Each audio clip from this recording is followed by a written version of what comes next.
పశ్చిమ గోదావరి జిల్లాలోని వశిష్ఠ గోదావరి ఉగ్రరూపం దాల్చింది. ఎగువ నుంచి భారీగా వరద నీరు చేరుతుండటంతో భద్రాచలం వద్ద నీటి మట్టం 51 అడుగులకు చేరింది. దీంతో ధవళేశ్వరం వద్ద రెండవ ప్రమాద హెచ్చరికను జారీ చేశారు.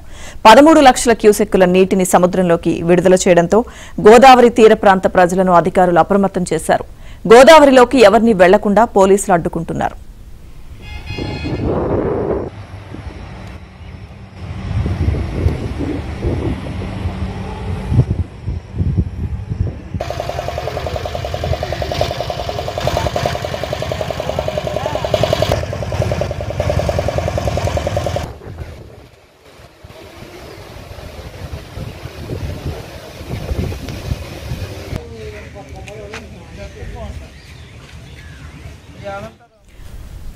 పశ్చిమ గోదావరి జిల్లాలోని వశిష్ఠ గోదావరి ఉగ్రరూపం దాల్చింది. ఎగువ నుంచి భారీగా వరద నీరు చేరుతుండటంతో భద్రాచలం వద్ద నీటి మట్టం 51 అడుగులకు చేరింది.